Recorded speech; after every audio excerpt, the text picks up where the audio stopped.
Yang keempat, kebutuhan dasar manusia dan dunia berkualitas. Yang kelima adalah posisi kontrol atau 5 posisi kontrol. Dan yang terakhir adalah segitiga restitusi.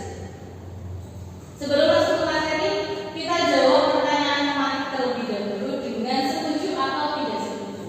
Pernyataan yang pertama, hukuman dapat mendisiplinkan anak, setuju tidak setuju? Tidak setuju. Pernyataan yang kedua, pemberian hukuman dengan hal positif seperti membaca atau membersihkan halaman sekolah dapat meningkatkan kedisiplinan anak, setuju? Setuju. Yang ketiga, memberi penghargaan dapat meningkatkan motivasi belajar anak. Setuju. Setuju atau tidak setuju? Setuju? Setuju. Baik. Lanjut ke tujuan dari diseminasi hari ini. Yang pertama adalah mengimplementasikan pemahaman terkait budaya positif yang dapat membuat murid belajar dengan aman dan nyaman sesuai dengan filosofi Ki Hajar Dewantara. Yang kedua, membagikan pemahaman dan juga pengalaman terkait budaya positif kepada rekan sejawat di lingkungan pendidikan. Karena itu saya menyimpulkan Bapak Ibu dari SMA Negeri Bogosari untuk menjadi peserta diseminasi saya pada hari ini. Kita masuk ke materi yang pertama, yaitu disiplin positif dan juga budaya positif serta nilai-nilai kebajikan universal. Yang pertama adalah budaya positif.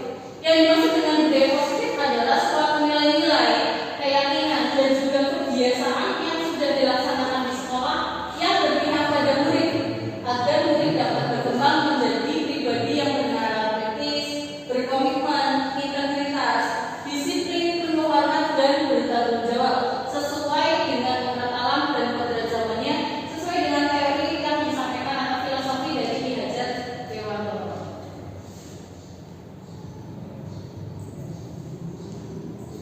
Selanjutnya, disiplin positif. Berbeda dengan budaya, kalau disiplin positif itu lebih ke penerapan kedisiplinan yang tidak ada ancaman ataupun tidak ada hukumannya. Jadi penerapan disiplin positif ini dapat meningkatkan kesadaran siswa secara mandiri dalam membentuk karakter yang positif.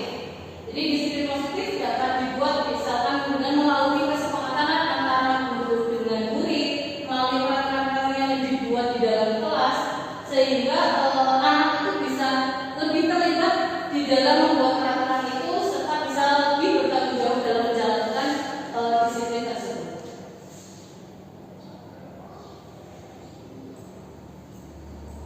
Apa sih yang dimaksud dengan disiplin? Biasanya kita kalau mendengar kata disiplin kan identik dengan peraturan-peraturan yang ada di sekolah ini.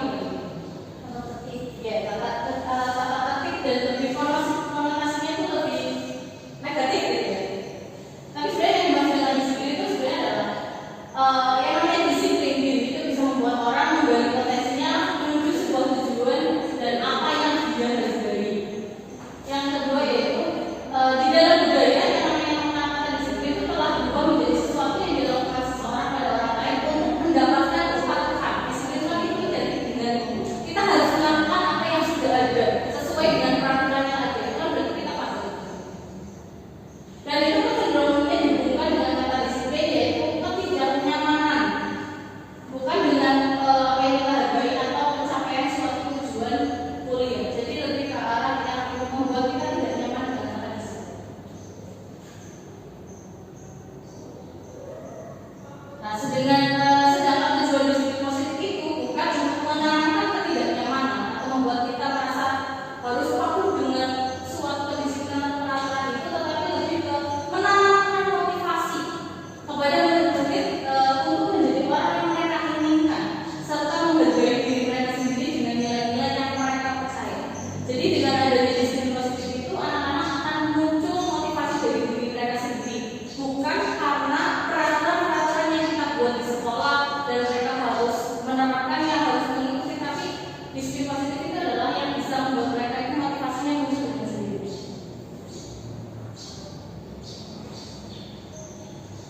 Nah, di sini disiplin positif itu menggunakan menunjukkan motivasi internal di dalam diri siswa untuk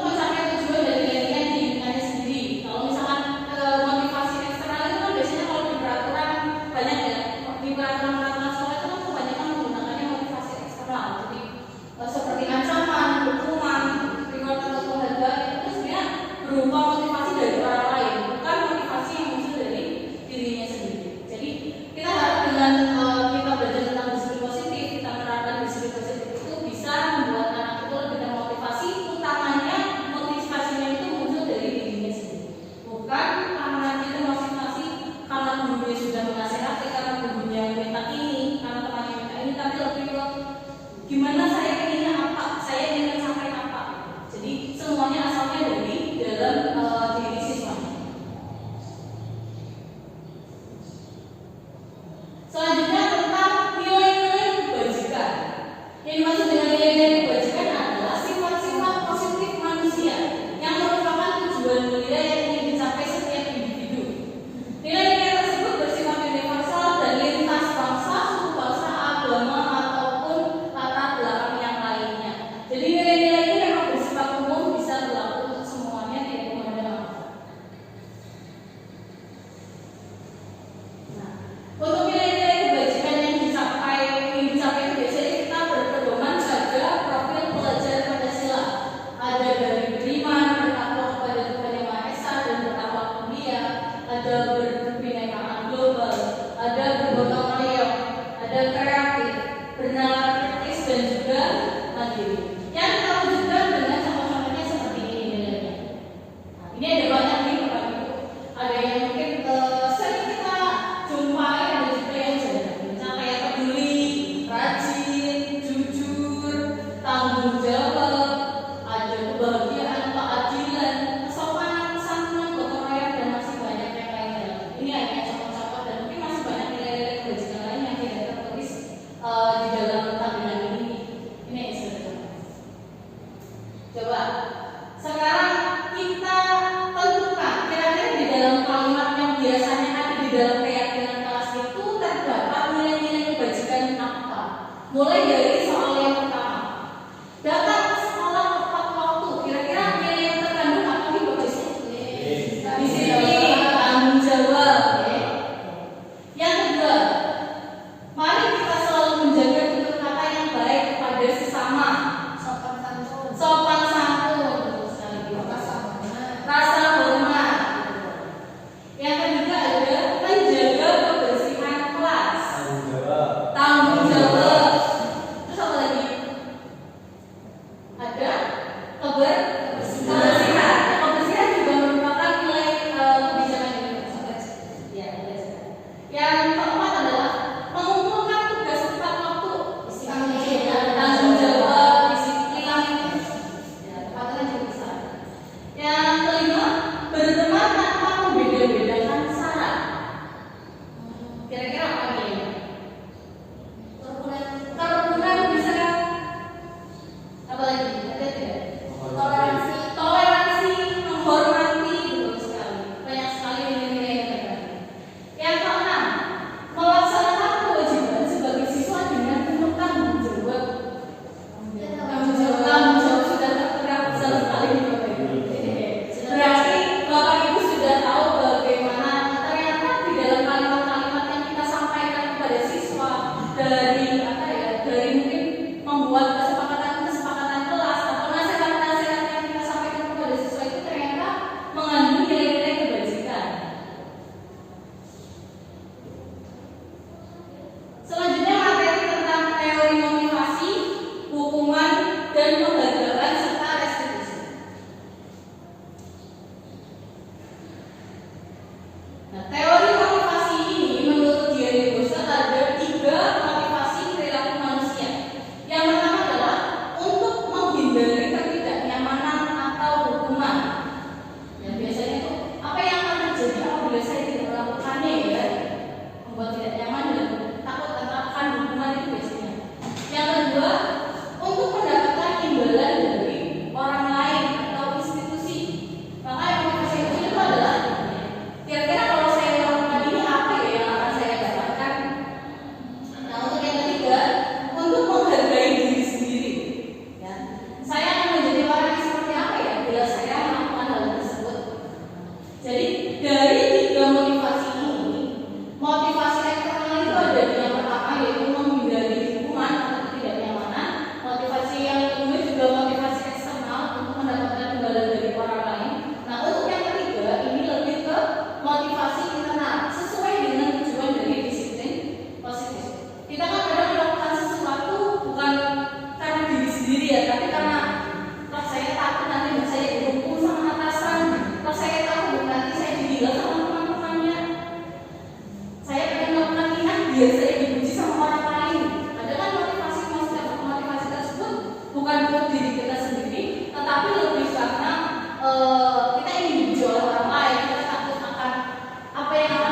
Biasanya yang identitas gagal itu lebih ke hukuman, karena Anda akan membuat siswanya lebih ke arah yang negatif.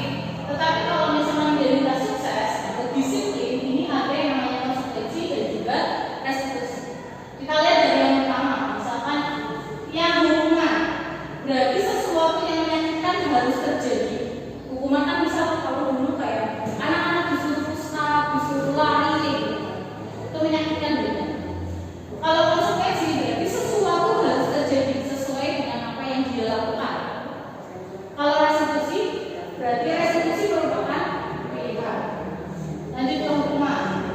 Tidak nyaman untuk murid anak untuk jangka waktu yang panjang. Biasanya hukuman ini kan tidak membuat anak menjadi nyaman ya. Pasti kan anak merasa kesulitan, kesakitan atau bahkan merasa jadi ya terbebani.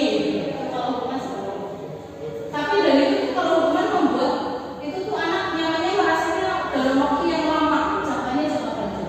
Sedangkan konsekuensi anak tidak nyaman, tetapi jangka waktunya pendek. Jangka waktunya pendek, tidak terlalu membekas dalam jiwa mereka. Sedangkan restitusi ini lebih positif. Jadi menguatkan untuk murid dan anak dalam waktu yang panjang. Jadi bukan membuat tidak nyaman, tapi menguatkan anak-anak. Karakternya itu menjadi semakin kuat. Selanjutnya hukuman. Korban itu mendapatkan keadilan. Kalau di konsekuensi korban bisa diabaikan. Sedangkan di restitusi korban dapat diganti.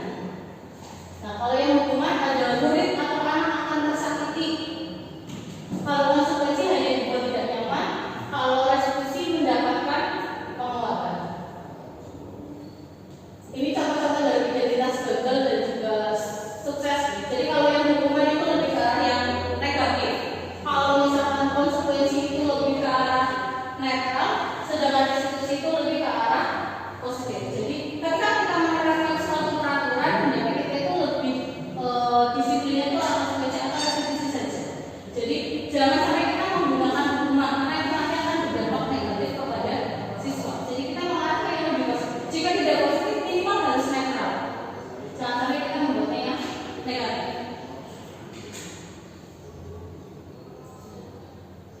Nah, kita kan ini sering di Bapak Ibu menggunakan penghargaan untuk membuat anak itu termotivasi, betul tidak?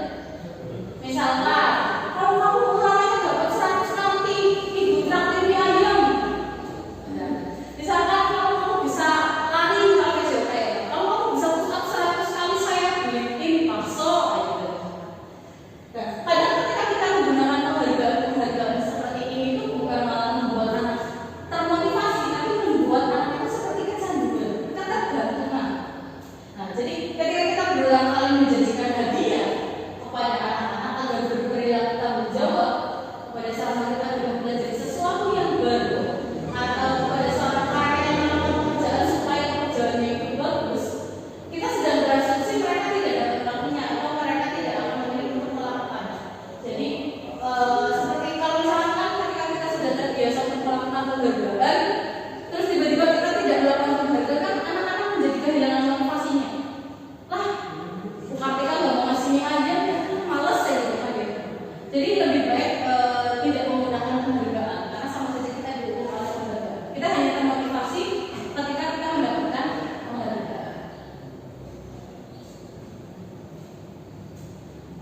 Penghargaan atau hukuman adalah cara-cara mengontrol perilaku seseorang yang dapat menghancurkannya untuk pembelajaran yang sesungguhnya. Karena hukuman dan penghargaan ini ada beberapa efeknya gitu. Bagi pengaruh jangka panjang dan jangka panjangnya, kalau jangka pendek sih itu terasa ya. Ketika mendapatkan penghargaan, kayak pembelajaran menjadi lancar, menyenangkan, anak aktif dan lain-lain. Tapi jangka panjangnya bagaimana? Apakah kita harus selalu membuat penghargaan? Rugi di kita, gitu kan ya. Modal terus, kasih nilai terus ke anak, kasih bakso, kasih jajan dan lain-lain. Dan itu tidak berefek jangka panjang kepada anak. Motivasinya pun hanya sekedar jangka pendek saja ketika dia mendapatkan penghargaan. Yang kedua, mengurangi ketepatan. Jadi anak tujuannya itu tidak untuk mempelajari materi, tetapi untuk mendapatkan penghargaan. Itu menjadi kurang tepat. Dan juga tidak efektif.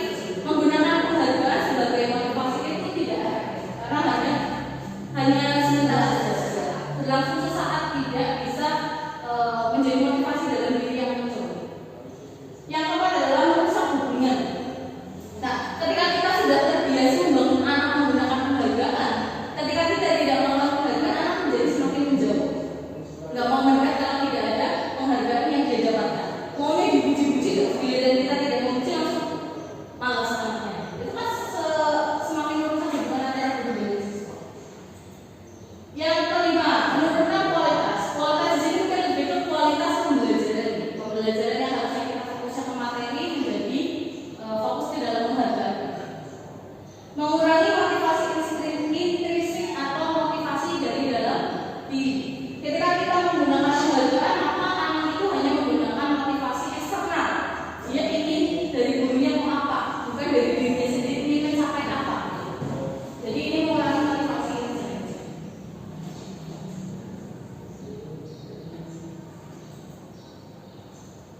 kedisiplinan. Anak kan jadi benci sama disiplin. Makanya muncul kalau misalnya peraturan ya harus dilanggar. Anak-anak ada membuat kalimat-kalimat seperti itu. Ada peraturan berarti harus dilanggar. Itu karena kita menggunakan peraturan itu dengan cara yang hukuman, bukan sebuah konsekuensi. Tapi kalau misalnya kita membuatnya dengan konsekuensi, maka anak akan lebih menghargai kedisiplinan. Yang selanjutnya ada kalau hukuman itu sebuah paksaan. Kita kan memaksa anaknya harus wajib dilarang. Itu kan bunyi-bunyi seperti paksaan. Tapi kalau konsekuensi itu ada stimulus dan tanggapannya. Yang selanjutnya ada hukuman yaitu mendorong anak untuk menyakiti diri sendiri. Sedangkan konsekuensi mendorong anak agar lebih mudah menyesuaikan diri. Hukuman itu adalah konsep diri yang buruk, sedangkan konsekuensi konsep diri yang baik. Pokoknya kalau yang hukuman ini lebih ke arah yang negatif. Kalau hukuman anak belajar untuk menyembunyikan kesalahan, jadi anak itu cenderung untuk berbohong kepada guru. Tapi kalau misalnya konsekuensi, anak belajar untuk mematuhi peraturan. Padahal kalau kita menggunakan hukuman, ketika kita tanya ke anak, mereka selalu mengelak. Nah, banyak alasan. Biasanya karena itu mereka ingin menyembunyikan kesalahan mereka. Nah, perasaan ketika kita mendapatkan hukuman, yaitu marah, rasa bersalah, dipermalukan, merasa tidak dihargai. Tapi kalau konsekuensi, mereka hanya merasa bahwa mereka kehilangan haknya, dibuat tidak nyaman, dan diasingkan hanya untuk sementara. Itu adalah perbedaan antara hukuman dengan konsekuensi. Kira-kira lebih negatif yang mana antara hukuman dengan konsekuensi seperti itu? Hukuman ya. Kalau konsekuensi lebih ke arah positif, walaupun tetap ada yang tidak nyaman.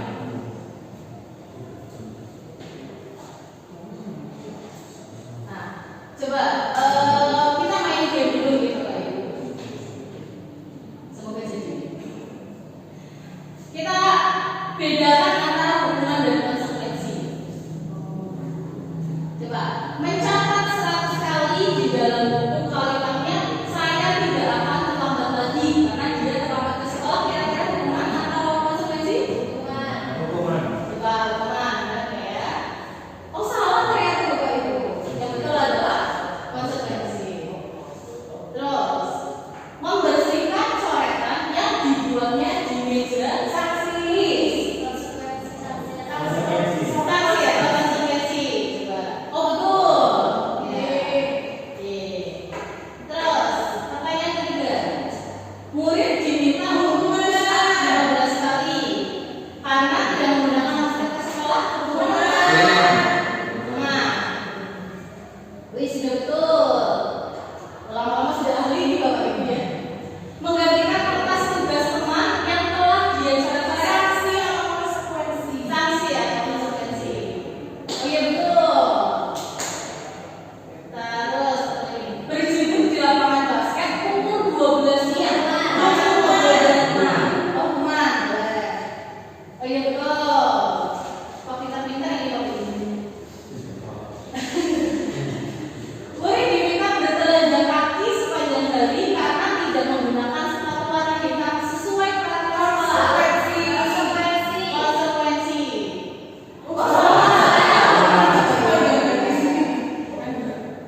budaya ini seperti apa sudah tahu. Nah, selanjutnya kita masuk ke materi keyakinan kelas. Kita kan sering melakukan keyakinan kelas, terutama ketika pertemuan pertama atau kita ketika menjadi wali kelas pertama bertemu dengan guru kita, itu pasti kita membuat kesepakatan atau keyakinan kelas.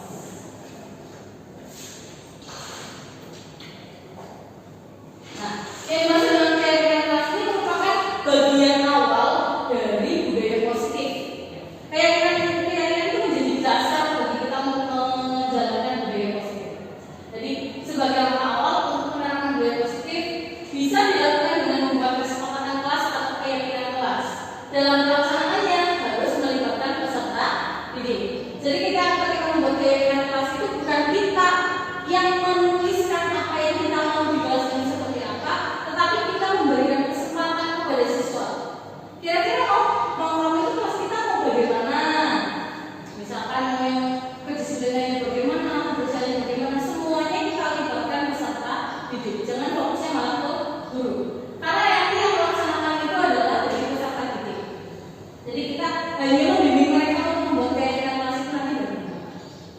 Nah, jadi kan dari peraturan kelas menjadi keyakinan kelas, lalu berubah menjadi suatu lingkungan yang positif, ya kan? Setelah lingkungan itu positif, maka akan membudaya menjadi budaya positif. Nah, yang dimaksud dengan keyakinan kelas adalah suatu keyakinan bersama yang berisi nilai-nilai yang dikerjakan, kemudian dengan sadar dan tanpa paksaan disepakati oleh seluruh anggota kelas untuk menciptakan budaya positif di kelas. Jadi seperti yang sudah kita pelajari tadi, ada nilai-nilai kebajikan universal ya, itu bisa kita masukkan di dalam keyakinan kelas. Jadi nanti anak-anak yang memikirkan sendiri kira-kira kelas kita mau dibuat seperti apa, mau lingkungan positif yang bagaimana, kita serahkan kepada anak untuk membuat keyakinan bersama atau keyakinan kelas. Nah, kenapa sih harus keyakinan kelas dan bukan peraturan kelas? Keyakinan itu kan lebih ke motivasi diri, kita yakin, siswa yakin. Jadi keyakinan ini kembali ke nilai-nilai atau keyakinan pada diri seseorang, karena keyakinan tadi lebih menggerakkan seseorang daripada sekedar mengikuti peraturan-peraturan yang ada. Jadi kalau kita perhatikan sebenarnya kalau peraturan itu kan lebih ke negatif kalimatnya. Biasanya kalimatnya gimana kalau negatif?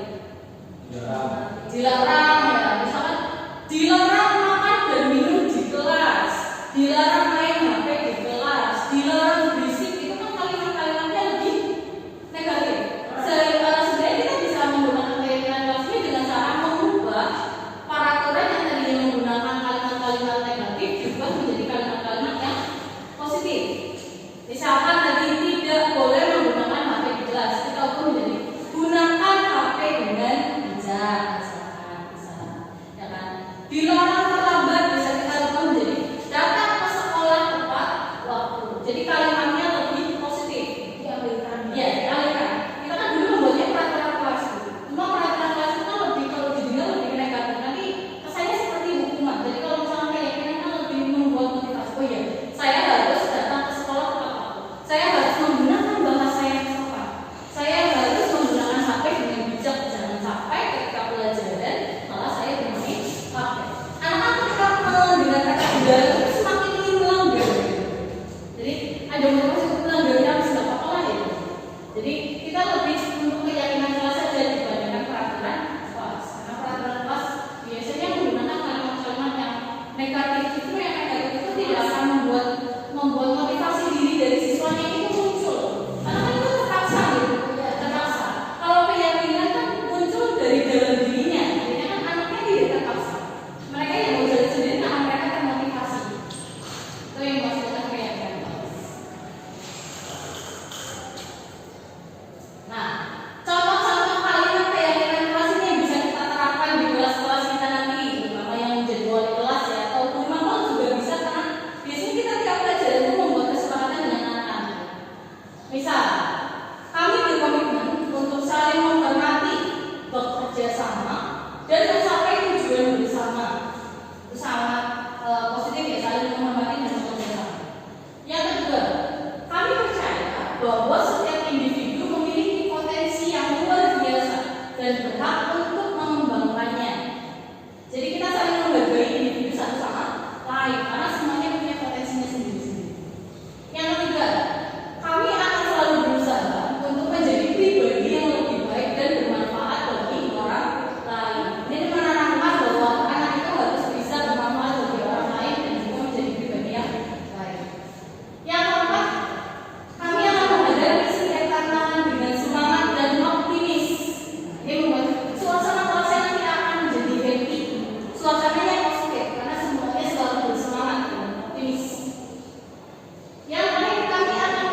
semoga dengan kalimat keyakinan ini membuat mereka menjadi lebih bagus.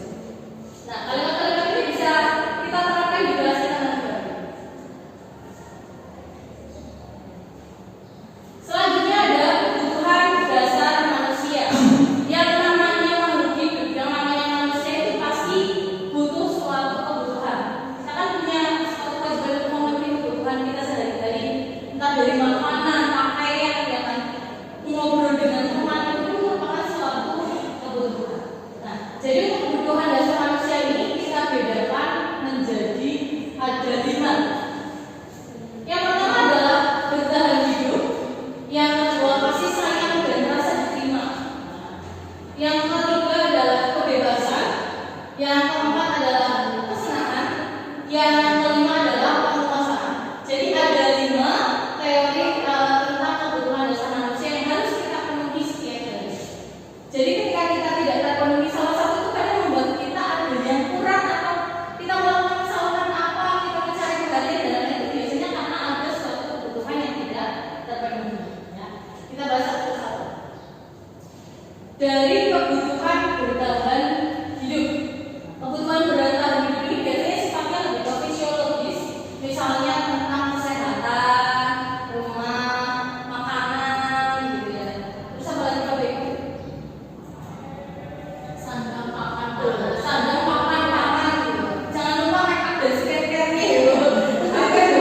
Kebutuhan bertahan hidup gitu. Kalau tidak ada make up dan skincare itu kita tidak bisa bertahan hidup. Kalau saya itu jadi sekarang HP juga ya. Iya.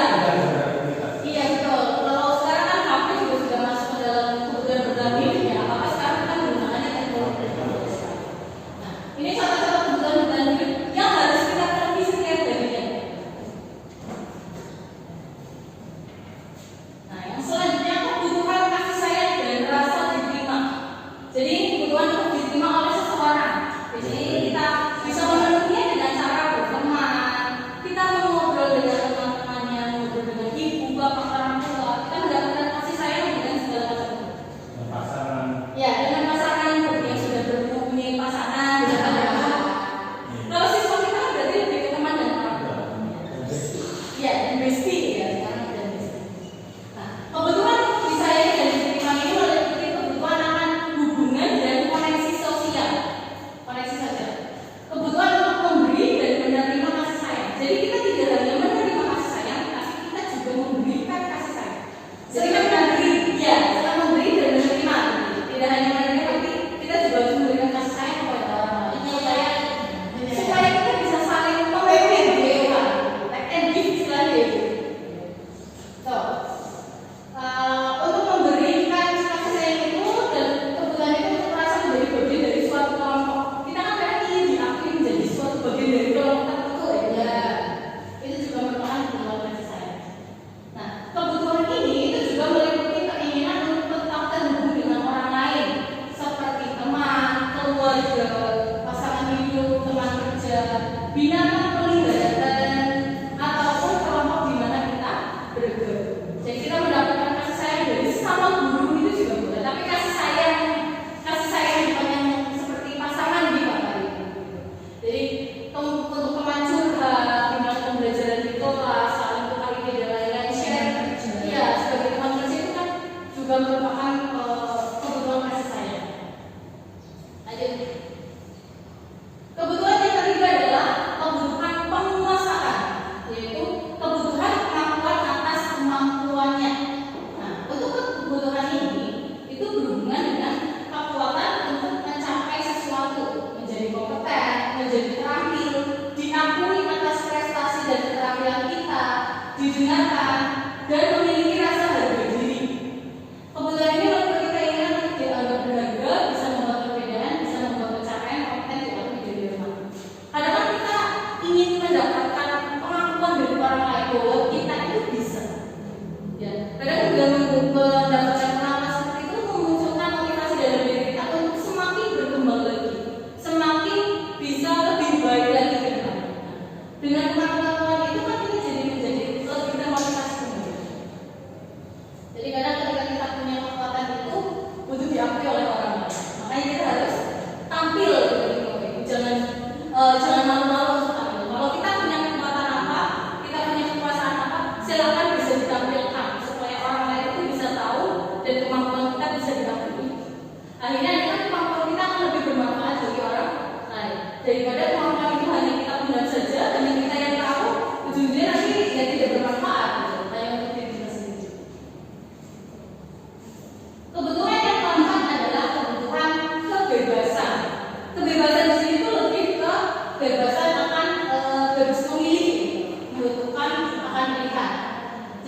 kebutuhan untuk bebas adalah kebutuhan akan kemandirian, otonomi, memiliki pilihan, dan mampu mengendalikan arah hidup seseorang.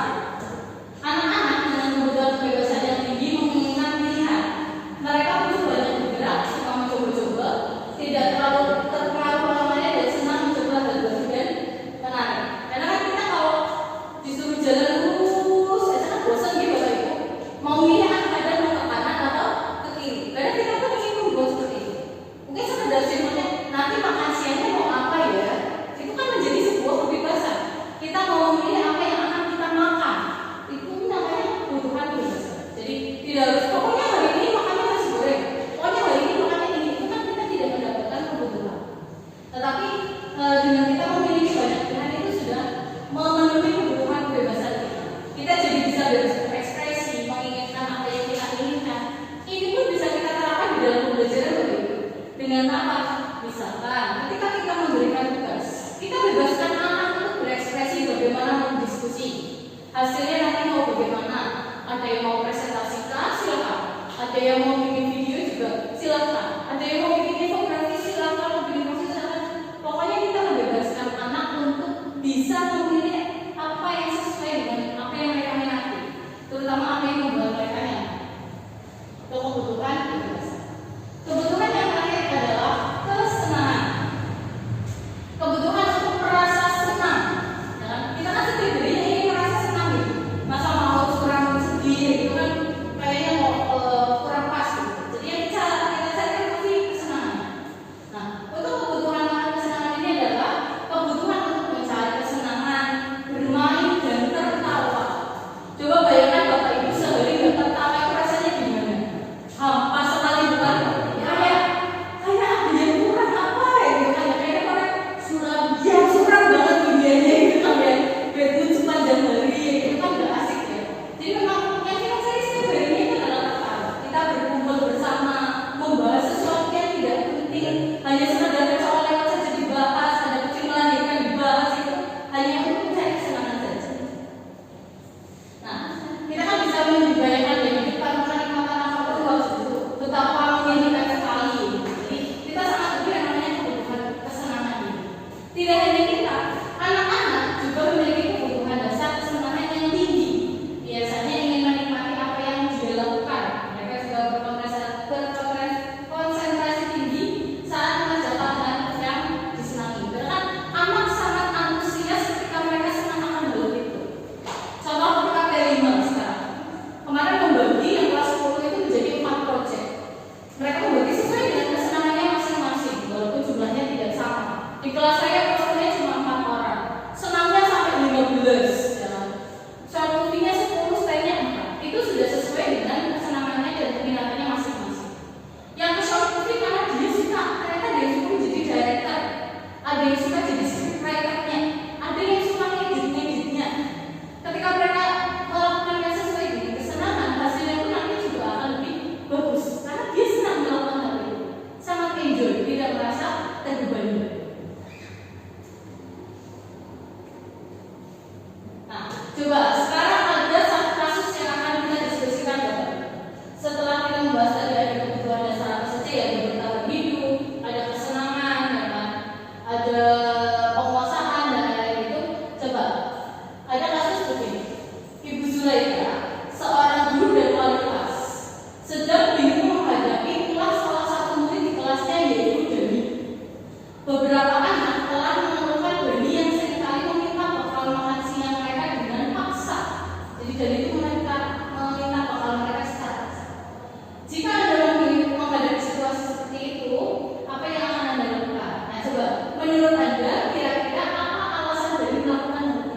Kira-kira kebutuhan apa sih yang kurang dari Dani? Yang merasa jadi coba sekarang dituliskan masing-masing ya. Nanti ditambahkan ke dalam kertas ini ada di depan. Dituliskan menurut Bapak Ibu itu yang kurang dari Dani itu kebutuhan apa sih? Bebas. Kurang dari dia. Bisa, kurang dari dia bisa. Kurang aja. Iya.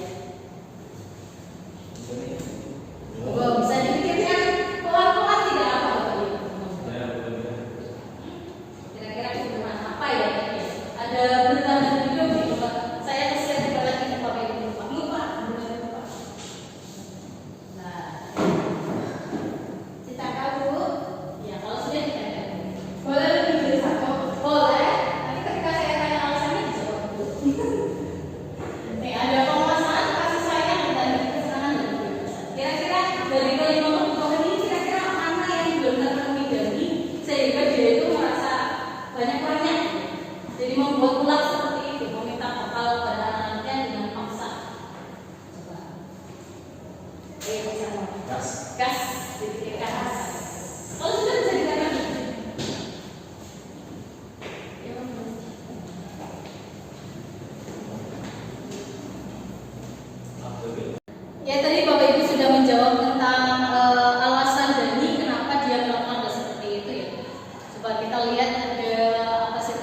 karena dia merasa lapar ya, pasti kan dia ingin membuat dirinya kenyang, jadi dia menggunakan segala cara untuk bisa memenuhi kebutuhannya, yaitu kebutuhan berdarah.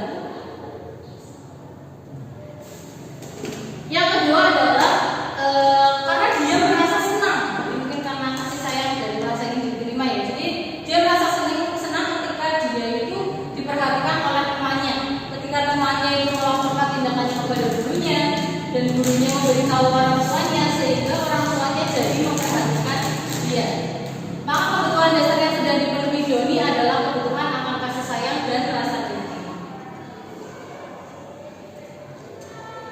Selanjutnya alasan yang ketiga, karena temannya ini jadi takut dengan dia dan menuruti keinginannya, maka sebetulnya Doni sedang berusaha untuk memenuhi kebutuhan dasar, yaitu kekuasaan.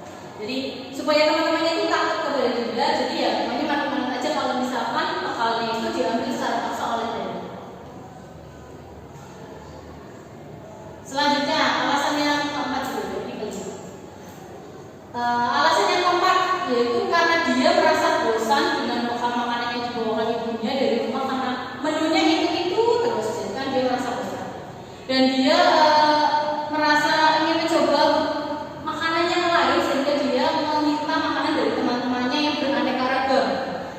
Maka Dani sedang berusaha memenuhi kebutuhannya akan kebebasan, karena dia butuh suatu pilihan, tidak hanya makan apa yang dibawakan oleh ibunya, tetapi ingin memilih yang lain. Itu ada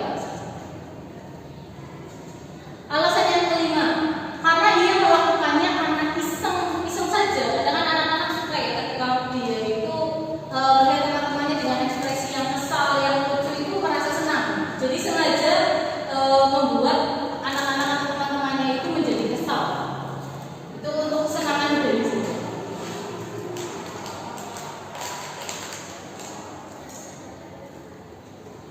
Selanjutnya kita masuk ke posisi kontrol. Ada materi 5 posisi kontrol. Jadi di dalam skala itu ada posisi kontrol dan mungkin kita sudah melakukan kelima posisi kontrol tersebut.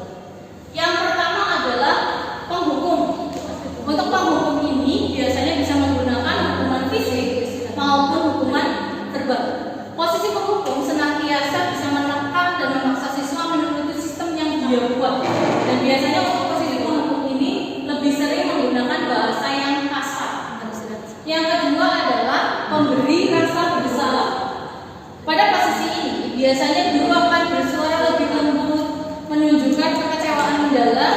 Dampak pada siswa dari seseorang pemberi merasa bersalah ini adalah siswa akan merasa rendah diri, tidak berharga, tidak dihargai oleh guru. Jadi dia merasa gagal. Yang ketiga adalah sebagai teman. Guru membangun interaksi lebih dekat dengan anak dengan cara bersikap ramah, akrab, sering bercanda, gitu kan. Itu dari bahasa gurunya yang merapat kepada murid, mata dan senyum yang jenaka, sehingga bisa berhasil menjadi temannya. Tapi untuk posisi menjadi teman ini ada dampak negatif. Dampak negatifnya adalah si murid ini hanya akan bertindak hanya untuk guru tertentu saja. Dia tidak mau guru yang lainnya. Jadi murid itu akan tergantung pada guru tersebut. Jadi ketika dia diajar oleh guru yang lain tidak antusias, dia tidak maksimal dalam mengikuti pembelajaran dari guru yang lain. Tetapi ketika guru tersebut yang mengajar, dia sangat antusias dan sangat aktif.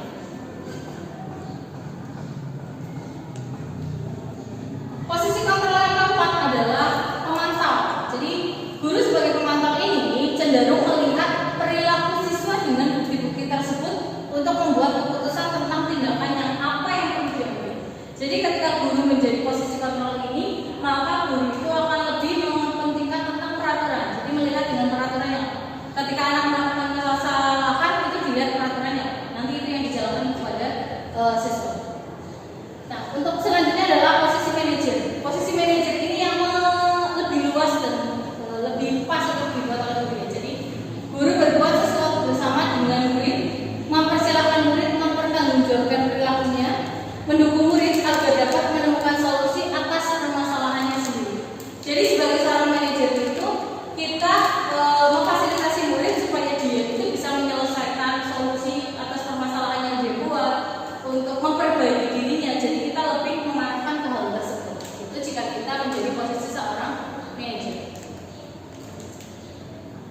Jadi contohnya seperti ini. Ketika ada 5 posisi kontrol, itu berbuatnya adalah atau perkataannya biasanya.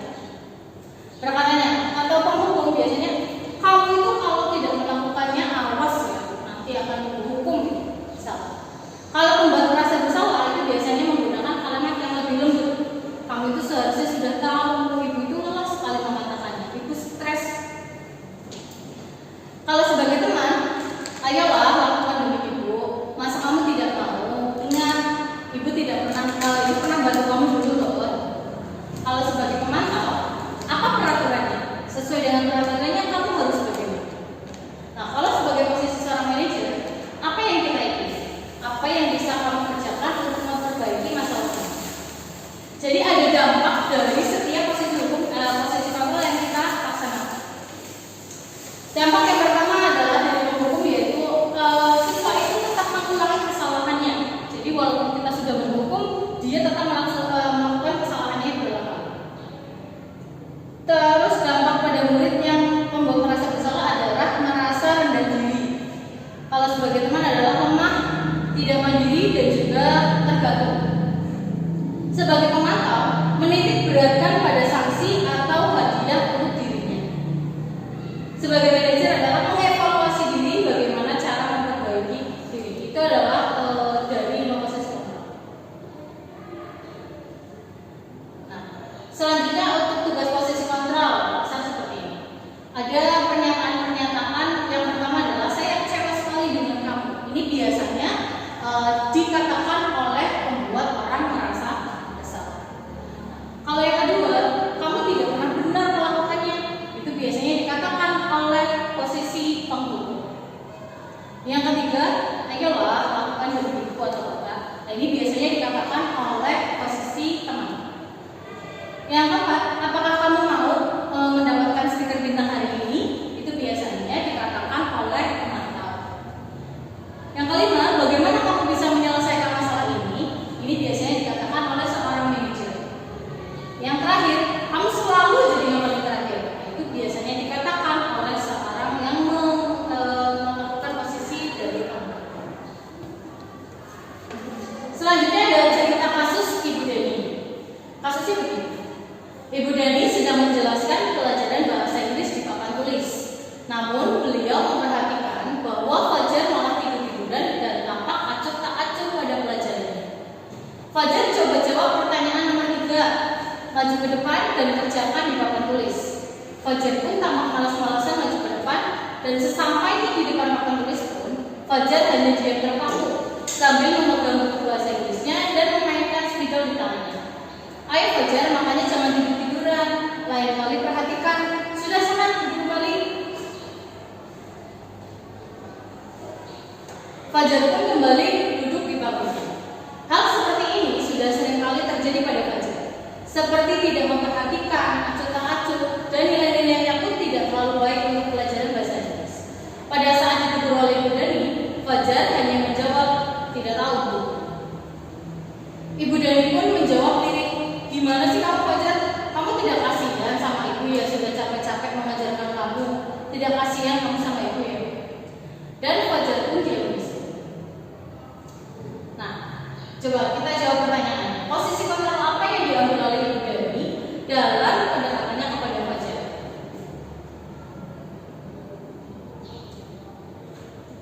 Posisi kontrol yang diambil oleh Ibu Dani adalah pembuat merasa bersalah. Hal ini sesuai dengan apa yang disampaikan oleh Ibu Dani kepada Fajar, yaitu, gimana kamu Fajar? Kamu tidak kasihan sama ibu ya? Ibu sudah capek-capek mengajarkan kamu, tidak kasihan sama ibu ya? Kalimat-kalimat lemah lembut yang dikatakan oleh Ibu Dani itu membuat Fajar membisu dan menjadi merasa bersalah kepada Ibu Dani. Membaca sikap Fajar, kira-kira kalau kita hubungkan dengan kebutuhan apa yang dibutuhkan oleh Fajar itu apa sih? Setelah melihat sikap Fajar kepada Ibu Dani, kebutuhan yang diperlukan oleh Fajar adalah kasih sayang dan rasa diterima, kebutuhan untuk diterima. Berdasarkan sikap Fajar, dia merasa ingin disukai dan diterima oleh lingkungan sekitarnya, seperti guru dan teman-teman.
Segitiga restitusi itu memiliki 9 ciri-ciri Bapak Ibu. Yang pertama adalah bukan untuk menebus kesalahan, namun untuk belajar dari kesalahan. Jadi supaya anak itu ketika setelah melakukan kesalahan itu dia bisa belajar atas kesalahan yang sudah dia perbuat. Yang kedua adalah memperbaiki hubungan. Yang ketiga tawaran, bukan paksaan. Jadi kita itu ketika sedang melakukan restitusi adalah melakukan sebuah tawaran. Jadi bukan memaksakan anak untuk melakukan sesuatu yang harus kita lakukan atau harus anak lakukan. Yang keempat adalah restitusi menuntut untuk melihat ke dalam diri. Jadi anak diminta untuk melihat ke dalam dirinya, motivasinya, apa yang sudah dia yakini. Yang kelima, mencari kebutuhan dasar yang mendasari tindakan. Yang keenam adalah restitusi diri adalah cara yang paling baik. Yang ketujuh, restitusi fokus pada karakter bukan tindakan. Jadi kita fokus untuk mengembalikan anak menjadi karakter yang lebih baik lagi. Yang kedelapan, restitusi fokus pada solusi. Jadi ketika kita melakukan restitusi, kita mengupayakan supaya anak itu bisa menemukan solusi atas permasalahan yang dia buat sendiri. Yang terakhir, restitusi mengembalikan murid yang berbuat salah pada kelompoknya. Jadi ketika kita memasukkan dia dari kelompoknya, setelah itu melakukan segitiga restitusi, kita juga harus membuat teman-temannya itu mau menerima dia kembali walaupun dia sudah melakukan kesalahan. Nah, untuk tahapan restitusinya ada 3. Yang pertama yaitu menstabilkan identitas. Yang dimaksud dengan menstabilkan identitas ini adalah untuk membuat anak yang merasa gagal karena berbuat salah menjadi positif terhadap dirinya. Nah, biasanya guru-gurunya itu akan berbicaranya seperti ini. Berbuat salah itu hal yang manusiawi, tidak apa-apa. Yang namanya manusia itu tidak ada yang sempurna. Dulu Bapak Ibu juga sering berbuat salah. Itu contoh-contoh untuk menstabilkan identitas. Jadi anak itu tidak merasa gagal, tetapi yang mewajarkan ya. Mungkin ada yang sudah pernah melakukan kesalahan seperti itu. Yang kedua, validasi kebutuhan. Membantu murid mengenali basic atau kebutuhan dasar yang ingin dipenuhinya ketika melakukan kesalahan itu. Biasanya ketika anak melakukan kesalahan itu akan ada kebutuhan dasar yang tidak terpenuhi. Kita bertugas untuk mencari kira-kira kebutuhan dasar apa yang tidak terpenuhi oleh anak tersebut sehingga dia melakukan suatu kesalahan. Biasanya guru akan berkata seperti ini. Kamu bisa saja kan melakukan hal yang lebih buruk, tapi kamu tidak melakukannya kan? Atau kamu pasti punya alasan mengapa melakukan kesalahan tersebut. Itu contoh validasi kebutuhan. Yang ketiga adalah menanyakan keyakinan. Jadi anak melihat kesalahannya dihubungkan dengan norma sosial dan nilai-nilai yang mendasari manusia, berinteraksi dengan orang lain. Biasanya gurunya akan berkata, apa nilai yang kita percaya di kelas atau sekolah kita? Nilai-nilai universal apa yang telah kita sepakati? Atau kelas yang ideal itu seperti apa sih? Kamu ingin jadi anak yang seperti apa sih? Nah, biasanya ketika ingin menanyakan keyakinan, guru itu akan berkata seperti itu. Nah, ini adalah contoh praktik segitiga restitusi yang sudah pernah saya lakukan kemarin untuk tugas demonstrasi kontekstual modul 1 dari 4 budaya positif.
sudah cari tahu kan sudah dibicarakan. Kalau saya ingin kalau saya coba lakukan kerjasama dari partai. Kalau memang sudah koordinasi menteri, koordinasi dengan ini. Oke, itu boleh kalau dengan kelompok, tidak satu dengan ini, tetapi kalau memang tidak, tolong harus komunikasi dengan ini ya. Jangan sampai kamu tidak bilang bahwa ini dan ini tidak begitu saja. Oke. Selanjutnya kita untuk permasalahan seperti ini itu tidak terulang lagi ya. Oke, selanjutnya keyakinan apa? Saya di selama kita disebut dengan berkelompok. Saya merasa senang jika bisa melalui dan mengerti dari saya. Tentu saya tidak merasa diberikan.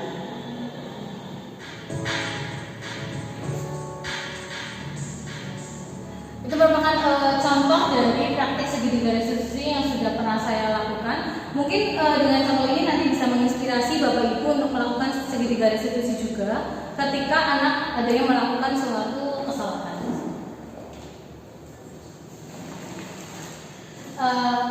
Cukup sekian diseminasi saya pada hari ini tentang budaya positif.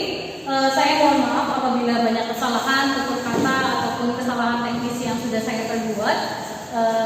Terima kasih, salam bahagia, salam guru penggerak, tergerak, bergerak, menggerakkan. Saya cukupkan. Wassalamualaikum warahmatullahi wabarakatuh. Waalaikumsalam warahmatullahi wabarakatuh.